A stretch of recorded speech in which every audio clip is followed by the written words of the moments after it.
네, 데코도 새로 했고 너무 분위기가 좋은 것 같아요. 오랜만에 나온 청년들도 있는 것 같습니다. 우리 옆 사람과 한번 인사해 볼까요? 축복합니다. 시작. 축복합니다. 2주 만에 나온 청년도 있고, 네, 오랜만에 또 내려온 청년도 있는 것 같습니다. 구호 한번 외쳐볼까요? 하루 10분 말씀 보고 하루 10분 기도할 때 인생이 변화됩니다. 아멘. 오늘 삶의 예배를 받으시는 하나님이라는 제목으로 말씀을 나누도록 하겠습니다. 사람마다 기쁨의 포인트가 좀 다른 것 같아요. 여러분들도 기쁨의 포인트가 있죠, 그죠? 어떨 때 가장 기쁩니까? 무엇을 할 때 가장 기쁘나요? 연예인 김종국은 뭐 할 때 가장 기쁠까요? 운동할 때 제일 행복해 보이죠, 그죠? 백종원 씨는 뭐 할 때 가장 기뻐 보이나요? 요리할 때 좀 기뻐 보이죠, 그죠? 저는 음식을 먹을 때 기쁨을 누립니다. 그리고 또 해외 여행 관련 유튜버들 보면 해외 여행 갈 때 이런 센스를 또 바닥에 이렇게 센스가 구부려서 이렇게 네, 네 좋습니다. 아유, 네 어디까지 했지? 어떤 사람들은 축구를 보러 갈 때 기쁨을 누리죠, 그죠? 자기라고 지금 민찬이가 말했어요. 또 어제 축구 보러 간 청년들도 있더라고요, 그죠? 그리고 어떤 사람들이 막 좋아하는 가수 콘서트 보러 갈 때 막 좋지 않습니까, 그죠? 우리 청년들 인스타 스토리 보면 막 콘서트 보러 갈 때 막 기뻐하고 그러지 않습니까? 그럼 남자들은 무슨 욕심이 있습니까? 몸 만드는 욕심도 있고 또 막 차에 대한 좀 욕심 있지 않나요, 남자들은? 차를 좀 알아볼 때 막 기쁨이 솟기도 하고, 여자들은 또 연애를 할 때 무엇을 받을 때 좀 기쁩니까? 연애를 할 때 자매들은 무엇을 받을 때 사람마다 다 다르겠죠. 뭐 명품을 받을 때 기쁠 수도 있고. 근데 제 경험상 이제 제 아내를 볼 때에는 뭐 비싼 선물보다도 꽃을 받을 때 그렇게 좋아하더라고요. 그렇지 않습니까? 별론가요? 돈이 좋나요? 그래서 제가 얼마 전에 제 엊그저께 아내가 근데 나 꽃 받은 지 좀 오래됐네 이 한마디 하더라고요. 너무 무서워져가지고 갑자기 네. 월요일날 꽃 사주기로. 네. 그리고 또 자매들은 또 손편지 받을 때 좋지 않습니까? 이 남자친구가 정말 나를 생각하면서 쓴 이 편지, 이게 뭐 돈으로는 따질 수 없는 정말 귀한 거죠, 그죠? 감동을 받습니다. 여러분, 사랑하는 사람이 있으면 여러분들 그 사랑하는 사람의 그 기쁨의 포인트를 잘 파악해 가지고 그 마음을 기쁘게 해주는 것이 중요해요, 그죠? 하나님과 우리와의 관계도 마찬가지입니다. 하나님도 분명히 싫어하는 것들이 있지만 하나님도 기뻐하시는 것이 있다는 겁니다. 우리가 하나님 은혜 입은 자 아닙니까? 여러분들은 다 하나님의 은혜를 입은 자잖아요, 그죠? 죽을 수밖에 없는 그 죄인을 구원하여 주신 그 하나님을 우리가 진심으로 사랑한다면 하나님이 기뻐하시는 것이 무엇인지 날마다 고민하고 하나님을 기쁘시게 해드리는 것이 우리 진정한 기쁨이 아닐까라는 그런 생각을 하게 되었습니다. 그러면 하나님의 기쁨의 포인트는 무엇일까요? 3절에 보면 공의와 정의를 행하는 것은 여호와께서 기쁘게 여기시느니라라고 그렇게 말씀합니다. 공의와 정의를 행할 때 하나님은 기뻐하신대요. 그러면 공의와 정의란 말은 보통 성경을 보면 한 쌍을 이루어서 사용되는 단어예요. 사무엘하 8장 15절에 보면 이렇게 말씀합니다. 다윗이 모든 백성에게 정의와 공의를 행할세, 같이 이루어지죠, 그죠? 욥기 37장 23절에 보면 그는 권능이 지극히 크사 정의와 무한한 공의를 굽히지 아니하심이라라고 말씀하고, 이사야 56장 12절에 보면 여호와께서 이와 같이 말씀하시기를 너희는 정의를 지키며 의를 행하라라고 하면서 이게 세트로 같이 쓰여 있음을 볼 수 있습니다. 하나님께서는 우리가 공의와 정의를 행할 때 그것을 기쁨으로 여기신대요. 그러면 공의와 정의는 무엇을 의미하죠? 이 구약 시대 때 이 의로운 행위 그리고 올바르게 재판하고 다스리는 행위를 묘사하기 위해서 자주 언급된 단어가 공의와 정의입니다. 근데 이 공의와 정의를 좀 쉽게 해석하면 한마디로 이겁니다. 하나님의 말씀을 따라 사는 거룩한 삶이 바로 공의와 정의의 따라 행하는 삶인 거예요. 다시 말씀드릴게요. 공의와 정의는 바로 하나님의 말씀을 따라 사는 거룩한 삶을 의미하는 것입니다. 세상은 우리의 실력을 봅니다, 그죠? 기업에서 사람을 뽑을 때에도 그 사람이 지금까지 어떠한 삶을 살았는지 크게 솔직히 관심이 없어요. 뭐 선을 베푸며 살았는지 정직한 삶을 살았는지 별로 관심이 없습니다. 그 사람이 지원한 그 분야와 직책에 맞는 실력과 능력을 갖추고 있는가를 보잖아요. 그죠? 얼마나 많은 스펙과 얼마나 많은 경험이 있는지를 보지 그 사람의 삶을 보고 뽑지는 않습니다. 세상은. 그러나 하나님은 세상의 기준과는 다르죠. 그죠? 사람을 볼 때 뭐를 보죠? 여러분들이 얼마나 많은 스펙을 가졌는지, 얼마나 많은 소유를 가지고 있는지, 얼마나 뛰어난 실력을 가지고 있는지 그것을 보시는 것이 아니라 무엇을 보신다고요? 우리 삶을 보신다는 거예요. 여러분들이 얼마나 탁월하고 뛰어난 실력을 가지고 있는가에 대해서 하나님은 도무지 관심이 없으세요. 하나님은 전능하신 하나님이십니다. 믿으십니까? 능치 못하심이 없는 하나님이세요. 그 하나님은 부족한 자를, 연약한 자를 들어서 강한 자를 부끄럽게 하시는 하나님이세요. 그렇기 때문에 여러분들이 얼마나 세상에서 인정하는 스펙을 가지고 있느냐 이걸 보시는 하나님이 아니라는 것입니다. 그러면 하나님은 우리를 보실 때 실력이 아니라 무엇을 가장 귀히 보신다고요? 여러분들의 삶을 귀히 보신다라고 말씀하고 있다는 것입니다. 말씀 앞에 순종 아닌 삶의 예배를 보신다라고 말씀하고 있다는 거예요. 그런데 3절에서 이 공의와 정의와 비교되는 게 뭐죠? 한번 3절 볼까요? 공의와 정의를 행하는 것은 무엇을 드리는 것보다 기쁘게 여기신다라고요? 제사를 드리는 것보다 기쁘게 여기신다라고 합니다. 여러분 근데 제사 볼게요. 제사는 구약 시대 때 이스라엘 백성들에게 있어서 정말 하나님 관계를 위해서 가장 중요한 수단으로 여겨졌습니다. 홍수 후에 방주에서 나온 노아가 가장 먼저 행한 일이 뭐죠? 하나님께 제사를 죄송합니다. 제사를 오늘 사실 3부 예배 때 처음부터 삑살이 나가지고 좀 민망했어요. 근데 어디까지 했지? 노아가 가장 먼저 행한 일이 제사를 드리는 일이었죠, 그죠? 그리고 이삭과 야곱이 하나님의 축복을 기념하기 위해서 브엘세바와 베델에서 뭐를 쌓았죠? 제단을 쌓았습니다. 여러분들 하나님이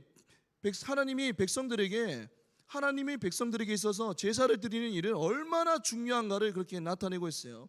오늘 이 잠언 말씀에 남긴 사람이 누구죠? 솔로몬이잖아요, 그죠? 여러분들 그 솔로몬은 어떤 사람이었죠? 성전을 건축하기 전에 무슨 번제를 드린 사람이죠? 1,000번제를 드린 사람 아닙니까, 그죠? 솔로몬은 7년 6개월 동안에 가축의 희생 제사를 드리는 성전을 건축한 사람이 바로 솔로몬입니다. 여러분들 누구보다도 제사에 대한 열정과 헌신으로 가득한 사람이 바로 솔로몬이에요. 그런데 솔로몬이 그렇게 중요하게 여기던 그 제사보다도 아이러니하게 무엇을 더 강조하고 있죠? 공의와 정의를 강조하고 있습니다. 공의와 정의가 뭐라고요? 말씀 앞에 순종하는 삶이 예배라는 거예요. 자신이 세운 그 성전의 그 제사보다도 그는 말씀을 붙잡고 사는 그 거룩한 삶, 말씀을 붙들고 순종하는 그 거룩한 삶이야말로 하나님이 진정 기뻐하시는 것이라고 말씀하고 있다는 것입니다. 예전에 청년 때에 캄보디아로 비전 트립을 갔었습니다. 갔는데 제가 가리는 음식이 없어요. 저는 웬만한 음식은 다 먹습니다. 그래서 대신방 때도 성도님들 음식 대접하면 진짜 가리지 않고 다 먹거든요. 식성이 좀 좋습니다. 그런데 제가 세상에서 딱 한 가지 못 먹는 음식이 있습니다. 그게 뭘까요? 두리안이라는 음식 아닙니까? 열매 알아요? 호랑이 과일, 그죠? 그거는 정말로 이 캄보디아 현지인이 주는데 정말 구역질 나가지고 먹지를 못하겠더라고요. 제가 코코넛도 마셔봤거든요. 코코넛도 좀 솔직히 저는 코코팜을 생각하고 마셨지만 생각보다 너무 맛없더라고요. 그래서 현지인이 주니까 땡큐 하면서 먹으면서 옆에서 지지지 세면서 옷 다 베리고 막 축축히 젖었는데 하나 주면 또 먹고 막 이랬는데 코코넛은 그나마 먹을만 했는데 제가 못 먹는 음식이 두리안입니다. 이거 정말 못 먹겠더라고요. 저도 이게 받고 싶은 음식이 있고 받기 싫어하는 음식이 있습니다. 마찬가지로 하나님도 받고 싶은 것이 있고 받고 싶지 않은 것이 있다는 사실을 우리는 기억해야 됩니다. 그 얘가 바로 아담과 하와의 아들 누구죠? 두 아들 가인과 아벨이죠, 그죠? 가인과 아벨이 첫 제사를 드립니다. 그런데 하나님은 누구의 제물을 받으셨죠? 아벨의 제물을 받으셨지만 가인의 제물을 받지 않으셨다는 거예요. 여러분들 기억해야 하는 것은 하나님이 받으시지 않는 예배도 있다라는 사실입니다.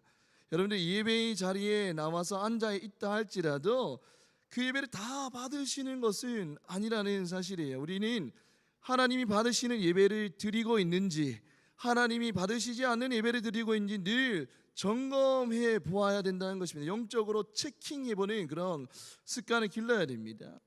하나님은 왜 아벨의 제물을 받으셨지만 가인의 제물을 받지 않으셨을까요? 무슨 이유가 있겠죠, 그죠? 하나님 나름대로 기준이 있기 때문에 그랬을 것입니다. 공평하신 하나님이시잖아요, 그죠? 근데 하나님 지금 뭐 차별하는 거 아닙니까?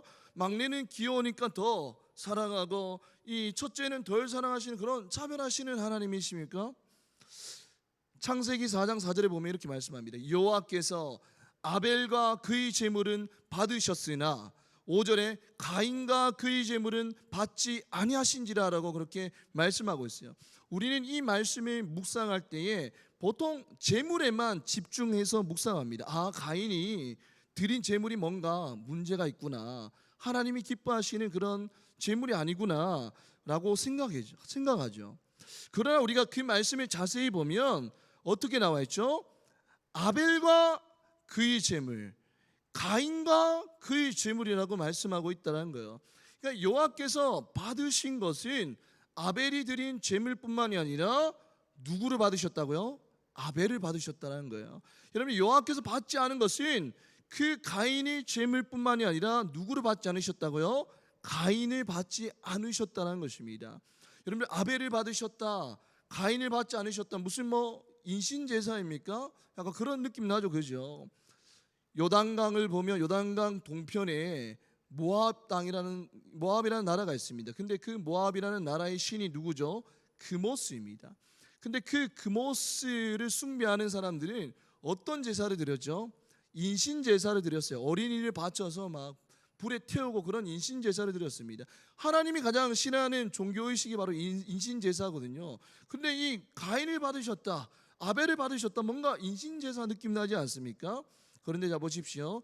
그 창세기 4장 7절에 보면 네가 선을 행하면 어찌 낫을 들지 못하겠느냐라고 말씀합니다. 선을 행하면 어찌 낫을 들지 못했냐. 이걸 반대로 바꿔서 말하면 네가 선을 행하지 않았으니까 지금 낫을 들지 못하고 있는 거라고 말씀하는 거예요. 그리고 7절에 이렇게 말씀합니다. 죄가 너를 원하나 너는 죄를 다스릴지다 라고 말씀하는데, 우리말 성경에 보면 죄가 너를 지배하려 하니라고 라는 뜻이에요. 그러니까 가인의 삶은 어땠죠? 죄의 지배를 받는 삶이었습니다. 죄의 열매를 맺어가는 삶을 살았던 거예요. 그러면 자 봅시다. 가인이 얼마나 죄의 지배를 받는 삶을 살았을까요? 가인의 행동을 보면 압니다. 여러분들, 나무가 건강한지 안 건강한지를 알려면 뭐를 보면 알 수 있죠? 열매를 보면 알 수 있죠, 그죠? 마찬가지로 가인이 얼마나 누구의 지배를 받느냐를 보려면 그 가인의 행동을 보면 알 수 있어요.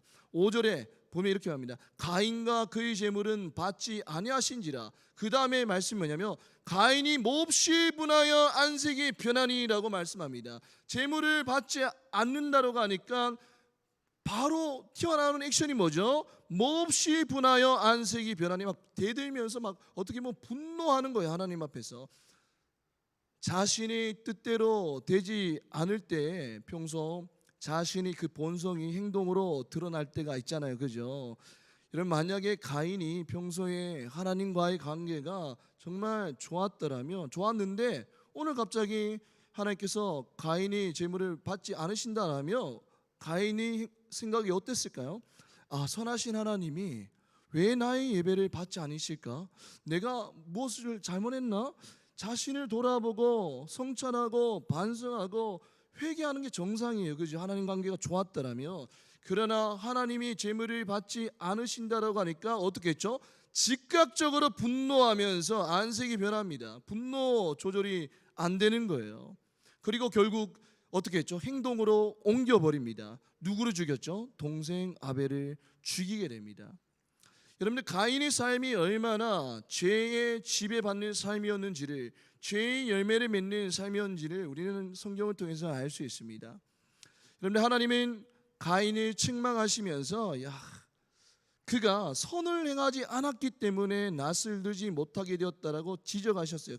그러니까 재물이 문제가 아니라 뭐예요? 선을 행하지 않는 그의 삶이 문제임을 지적하셨다라는 거예요. 여러분들, 하나님이 눈에 보이는 재물만 받으시는 분이 아닙니다. 여러분들, 천지를 창조하신 하나님께서 뭐가 부족해서 여러분들 재물이 필요하겠습니까? 여러분들, 하나님은 그 헌금 봉투에 얼마가 적혀 있냐, 그 액수를 보시는 분이 아니라는 거예요. 여러분, 성경은 반복적으로 제사를 드리는 사람이 삶을 보시는 하나님을 이야기하고 있습니다. 말씀대로 살려고 발버둥 쳤던 그 거룩한 삶이 빠진 재물은 하나님이 결코 기뻐 받으시지 않는다는 거예요. 어제 제가 이게 좀 갑자기 감기가 와가지고 막 이렇게 몸이 좀 그래가지고 주사를 맞으러 갔습니다. 병원에서 주사를 맞고 내려오는데 1층에서 막 붕어빵 냄새가 진동을 하는 거예요. 그래서 거기서 한 5분 동안 망설였습니다. 이것을 사 먹어야 되나 말아야 되냐. 5분을 망설이다가 결국 제가 어떻게 할게요? 사 먹었습니다. 2,000원 주고 붕어빵, 팥붕어빵 3개를 사 먹거든요. 저는 팥을 좋아합니다. 그래서 슈크림 안 먹고 바로 팥을 사가지고 먹었어요. 정말 따끈따끈하고 너무 맛있는 거예요. 여러분들, 아파도 붕어빵은 정말 잘 들어갑니다. 여러분들, 제가 식성이 좋아요. 근데 여러분들, 만약에 붕어빵에 팥이 없다라면 여러분, 그 붕어빵 사 먹겠습니까? 안 사 먹겠죠. 여러분들, 뭐 구운 밀가루를 누가 돈 주고 사 먹겠습니까? 여러분, 만약에 길거리에 만두를 팝니다. 근데 그 만두에 속이 다 비어 있어요. 밀가루 피밖에 없습니다. 그럼 그 만두를 여러분들은 사 먹겠습니까? 안 사 먹겠죠. 그 밀가루 덩어리 누가 사 먹겠습니까? 돈 날리고 몸도 날리고. 여러분들 안 사 먹겠죠. 하나님도 마찬가지예요. 여러분들, 말씀에 순종하며 살아간 그 거룩한 삶이 빠진 제사와 제물을 기뻐 받으시지 않으시는 하나님이라고 말씀하고 있다는 거예요. 그냥 일주일 동안에 내가 주인이 되어서 내 멋대로 살아가다가 주일이니까 와서 드리는 형식적인 예배를 기뻐 받으시지 않으신다라고 말씀하고 있다는 것입니다. 하나님이 우리가 내는 그 헌금보다 더 귀히 여기시는 것은 뭐죠? 일주일 동안 살았던 우리 삶이라고 말씀하고 있다는 거예요. 얼마나 하나님을 내가 생각했는지, 얼마나 하나님을 찾았는지, 얼마나 하나님의 음성을 듣기를 갈망했는지, 얼마나 하나님께 도우심을 구했는지, 얼마나 그 말씀에 순종하며 살아가기를 발버둥 쳤는지를 보시는 분이 바로 우리 하나님이라고 말씀하고 있는 거예요. 자격 없는 나를 자녀로 삼아주신 그 사랑을 기억하면서 오늘 또 꼴보기 싫은 저 친구와 저 직장 상사를 조금이라도 발버둥 치면서 사랑하려고 노력했던 그 삶, 말 한마디라도 따뜻하게 하려고 노력했던 그 발버둥 쳤던 그 삶을 하나님은 받으신다라고 말씀하고 있다는 거예요. 하나님이 기뻐하시는 예배는 주일 이 하루의 예배가 아니라 어떤 예배요? 주중의 삶의 예배를 받으신다라고 말씀하고 있다는 것입니다.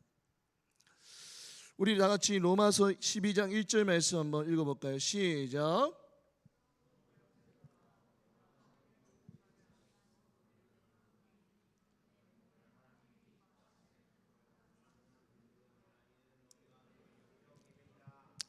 아멘.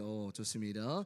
여기서 너희를 권하노니 너희 몸을이라고 했는데, 너희는 누구냐면 죄인이 신분에서 의인으로 변화된 바로 하나님의 자녀들을 의미합니다. 바로 여러분들을 의미하는 거예요. 구원의 은혜를 받은 자들을 의미합니다. 그런데 그런 너희가 하나님께 무엇을 드리라고요? 너희 몸을 드려라라고 말씀하고 있습니다. 여러분, 구약 시대에는 제사 때 무엇을 드렸어요? 동물을 제물로 드렸잖아요, 그죠? 근데 신약 시대의 예배에서는 동물 대신 누구를 드리는 거예요? 우리 자신을 드리는 겁니다. 여러분들, 자신을 드린다는 것은 몸과 더불어서 우리 정신과 우리 마음과 우리 의지와 우리 소유와 우리 능력까지도 다 포함되는 걸 의미하는 거예요. 우리 육체와 우리 전인격 모두를 말하는 것입니다. 한마디로 정의하면 우리 삶이라는 거예요. 너희 삶을 드려라라는 그런 의미입니다. 여러분들, 하나님이 이처럼 그렇습니다. 이제 우리의 살아있는 삶 전체를 드리는 것이 바로 2절에서 말하는, 여러분들, 우리 몸을 산 제사로 드리는 거예요. 그런데 하나님은 이처럼 우리 산 제사를 좋아하시는데 그러면 어떤 산 제사를 좋아하실까요? 여러분들 로마서 12장 1절에 보면 하나님이 기뻐하시는 거룩한 산 제사를 드리라라고 합니다. 산 제사를 기뻐 받으시는데 어떤 제사요? 거룩한 산 제사를 기뻐하신답니다. 여러분들 구약 시대 때 하나님께 예배할 때에는 하나님이 아무 동물이나 막 데리고 오면 받으신 것이 아니에요. 반드시 기준이 있습니다. 흠과 점이 없는 깨끗한 제물로 제사를 드려야 했어요. 그래야 하나님이 받으셨습니다. 마찬가지로 여러분들 우리가 예배를 드릴 때 하나님이 받으시는, 하나님 기뻐하시는 예배를 드려야 되잖아요. 그죠? 하나님이 받으시고 기뻐하시는 예배가 되려면 일주일 그 주중의 삶이 말씀 붙들고 살아가려고 했던 그 발버둥 쳤던 그 거룩한 삶이 되어야 된다는 거예요. 그런데 여러분 현실은 어떻습니까? 우리가 예수 믿고 은혜 받아서 그 행함이 따르는 거룩한 삶을 살아가려고 하는데 그게 내 뜻대로 되나요? 좀 쉽나요? 여러분 우리는 하나님 말씀대로 살려고 했지만 또 현실 가운데서 죄에서 무너지는 내 자신을 바라보면서 거룩한 삶의 나와는 좀 먼 이야기가 되고 있지 않습니까? 하나님 말씀에 순종해서 내가 이웃을 사랑하려고 했는데 용기 내어서 그 이웃에게 선행을 베풀었는데 여전히 자기밖에 모르는 변하지 않는 그 이웃을 바라보면서 아이고 저 인간 원래 그렇지 하면서 정죄하고 판단하는 내 모습을 보면서 또 자책하게 되지 않습니까? 날마다 죄에 쓰러지는 더럽고 추악한 내 자신을 바라볼 때 말씀 따라 살아가는 것이 어떻게 보면 좀 가식처럼 외식하는 것처럼 느껴지면서 그렇게 좌절감이 몰려들 때가 있지 않습니까? 여러분 하나님은 우리에게 거룩한 삶을 살기를 원하시는데 여전히 죄 가운데 쓰러지는 나의 연약한 믿음을 보면서 하루에도 수십 번 수백 번 흔들리고 절망하는 게 우리 아닙니까? 그런 우리에게 이렇게 말씀합니다. 야고보서 2장 26절에 보면 이렇게 말씀합니다. 영혼 없는 몸이 죽은 것 같이 행함이 없는 믿음은 어떤 것이라고요? 죽은 것이라고 합니다. 여러분들이 믿음이 있으면 반드시 뭐가 있어야 돼요? 행함이 있어야 됩니다. 여러분들 신앙 우리가 하나님께 구원의 은혜를 받았잖아요. 그 은혜의 간격에서 뭐가 따른다고요? 행함이 따르는 거. 하나님 말씀대로 살려고 하는 그 행함이 반드시 따른다는 것입니다. 그런데 우리는 신앙생활하면 할수록 점점 행함이 없는 무기력한 그런 신앙인이 되어갑니다. 나의 믿음에 문제가 생긴 것 같아요. 도대체 어떻게 해야 이 늪에서 빠져나올 수 있을까요? 히브리서 12장 2절 말씀 우리 다 같이 읽겠습니다. 시작. 믿음의 주여 또 온전하게 하시는 이인 예수를 바라보자. 네, 여기까지만 읽으면 됩니다. 새 번역 성경에는 이렇게 말씀합니다. 믿음의 창시자여 완성자이신 예수를 바라봅시다 라고 그렇게 말씀합니다. 여러분들 우리 안에 믿음을 창조하신 분이 누구라고요? 예수님이에요. 그리고 그 믿음을 완성하실 분 또 누구라고요? 예수님이라는 사실인 것입니다. 우리 안에는 믿음을 창조하셨고 그 믿음을 점점점 완성해 나갈 분 또 예수님이라는 거예요. 우리 자신이 아니라 우리 능력으로 우리 믿음을 완성해 나가는 것이 아니라 예수님이 우리 믿음을 창조하셨고 예수님이 우리 믿음을 완성해 나가신다라고 말씀하고 있는 거예요. 그래서 이 찬양 있잖아요. 거룩히 살아갈 힘과 두려움 없는 믿음 주신 나의 하나님 완전한 이랬잖아요. 그렇죠? 거룩히 살아갈 힘과 두려움 없는 뭐라고요? 믿음. 그것을 누가 주신다고요? 예수 그리스도가 주신다라고 말씀하고 있는 거예요. 여러분들 주님은 우리에게 믿음을 선물하셨습니다. 그리고 그 믿음은 여러분들 점점점 자라가야 돼요. 어린아이 같은 믿음이 점점 성장하고 성숙해져야 됩니다. 우리가 믿음이 성장하고 성숙할수록 여러분들 우리 행함도 더욱더 성장하고 더욱더 성숙하게 된다는 거예요. 그런데 믿음이 성장하고 삶으로 행하는 것 또한 내 힘으로 되는 게 아니라는 거예요. 내 힘으로 자꾸 발버둥 치다 보니까 우리는 계속해서 좌절을 느끼고 밟혀져 버려진 소금과 같이 우리는 무기력하게 살아가는 거예요. 내 힘으로 사람을 사랑하려고 하고 내 힘으로 뭐 해보려고 하다가 우리는 자꾸 좌절을 느끼고 절망을 느낍니다. 그렇기 때문에 우리는 그 신앙의 늪에 빠진 우리는 어떻게 해야 될까요? 히브리서 12장 2절 말씀 다시 한번 읽어드릴게요. 믿음의 주여 또 온전하게 하시는 이 누구를 바라보자? 예수를 바라보자라고 말씀하고 있습니다. 우리의 믿음을 완성해 나가시는 분, 바로 예수를 바라봐야 된다는 것입니다. 우리가 날마다 예수를 바라볼 때에 주일날 나와서 여기 이렇게 예수라고 적혀 있잖아요. 주일만 나와서 예수를 바라본 것이 아니라 날마다 예수를 바라보며 살 때에 예수께서 우리 연약한 믿음을 딱 붙들고 이끌어 가심을 우리는 깨닫게 된다는 것입니다. 그럴 때 비로소 예수께서 주시는 그 믿음으로, 예수께서 주시는 그 사랑으로, 예수께서 주시는 그 담대함으로 삶 가운데에서 하나님의 말씀을 행하는 거룩한 삶을 살 수 있다는 거예요. 말씀 앞에 순종하는 삶의 예배를 드릴 수 있다는 것입니다. 삶의 예배는 우리의 힘으로 되는 것이 아니라 날마다 예수 그리스도를 바라볼 때에 비로소 가능한 거예요. 그러나 우리는 주일에 교회에 와서 예수를 바라보지만 주중에는 도무지 예수를 바라보지 않으니 우리 믿음이 자꾸 흔들리고 이웃에게 사랑을 베풀어도 그 사랑이 점점 메말라가고 관계에 문제가 생기고 좌절하게 되는 우리 모습을 바라보게 되는 건 아닙니까? 우리의 믿음을 완성해 나가는 것은 우리 자신의 능력이 아니라 예수 그리스도이기 때문에 날마다 예수 그리스도 바라볼 때 우리의 믿음이 점점 완성해지고 우리의 믿음이 자라날 때마다 어떻게 되죠? 행함을 하나님의 말씀을 붙들고 사는 삶이 가능해진다는 것입니다. 성결 교단의 유명한 부흥사였던 이성봉 목사님은 늘 왼손을 주먹 쥐고 다녔다라고 합니다. 주위 사람들이 왜 그렇게 하느냐고 물으면 주님의 손을 잡고 가는 거야 라고 대답했다라고 합니다. 그는 주먹을 쥐고 다니는 방법으로 항상 자신과 함께 계시는 주님을 늘 의식하며 살았던 거예요. 여러분들, 많은 그리스도인들이 하루에 한 번도 예수님을 생각하지 않습니다. 주일날 교회에서 예배 드릴 때는 주님을 생각하지만 예배가 끝나고 교회를 나가는 순간 마치 전기 스위치가 딱 꺼지는 것처럼 주님에 대한 생각도 꺼져버리고 있죠. 우리가 온전한 믿음 가운데 서려면 어떻게 하죠? 하루 10분 말씀 보고 하루 10분 기도함으로 매 순간마다 주님을 바라보는 훈련을 해야 된다는 것입니다.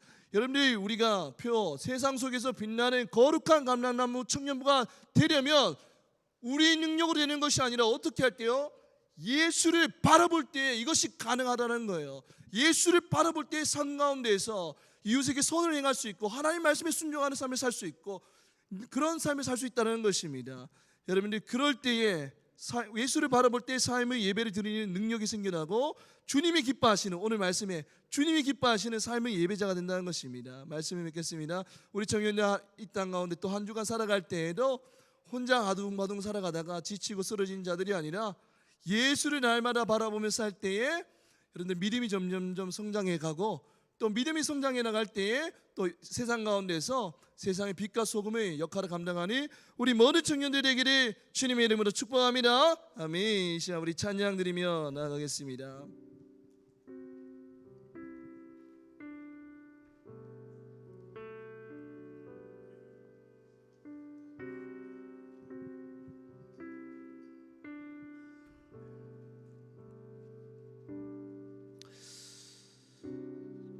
오늘 가사에서 이렇게 고백합니다. 보여지는 예배가 아니라 마음으로 드리는 예배. 깨어진 마음, 가난한 마음, 하나님 만나지 않으면 내가 살 수 없다는 그 마음의 예배를 보신다라고 하고 있는 거예요. 노래하는 찬양보다 삶으로 고백되는 예배, 우리가 주일에 한번 나와서 부르는 이 찬양의 고백보다 주중에서 그 치열한 현장 가운데서 그럼에도 말씀이 능력되는 줄 믿고 말씀 붙들고 살아가는 그 삶의 예배를 받으신다라고 말씀하고 있는 거예요. 여러분들은 하나님이 받으시는 예배를 드리고 있습니까? 하나님이 받지 않으시는 예배를 드리고 있습니까? 오늘 말씀을 기억하면서 찬양으로 고백하며 나가겠습니다.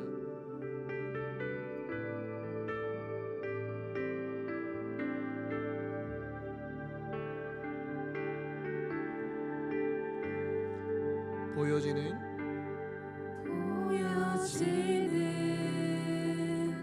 예배 아니 마음으로 드리는 예배 노래하는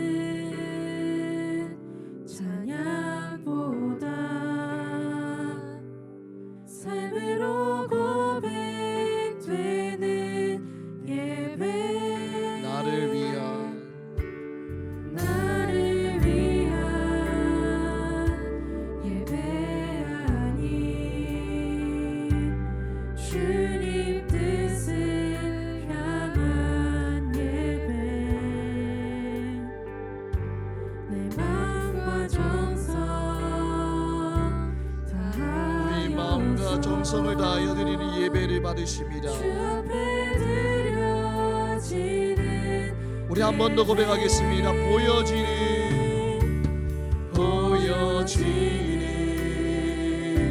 예배하니 마음으로 드리는 예배 노래하는 찬양보다 삶으로 고백되는 예배 나를 위한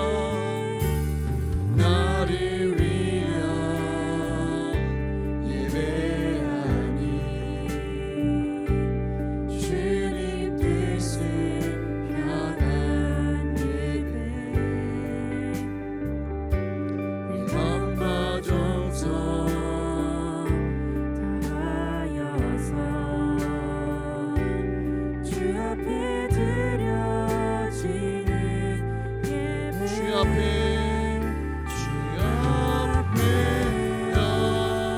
엎드려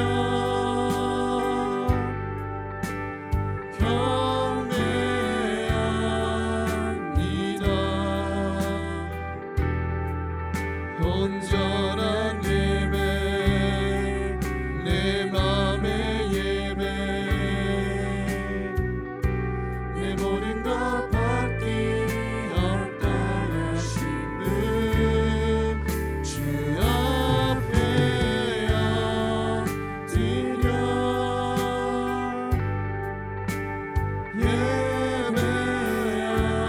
예배합니다. 나의 모든 삶 나의 모든 뜻 말씀 앞에 순종하니 삶의 예배 주 앞에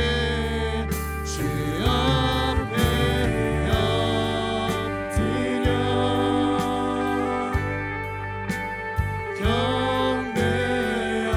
경배합니다. 온전한 예배 내 맘의 예배 내 모든 것 받기 합당하신 주 앞에 엎드려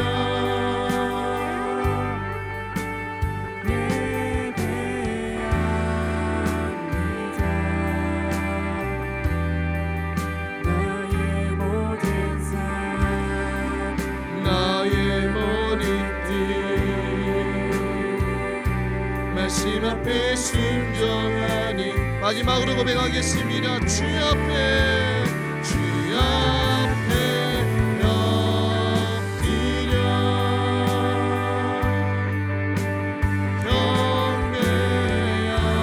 경배합니다. 온전한 예배 내 맘의 예배 내 모든 것 받기 합당하신 분 주 앞에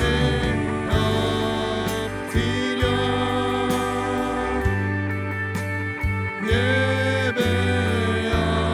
예배합니다. 나의 모든 삶 나의 모든 뜻 말씀 앞에 순종하는 삶의 예배 드리기 원하네.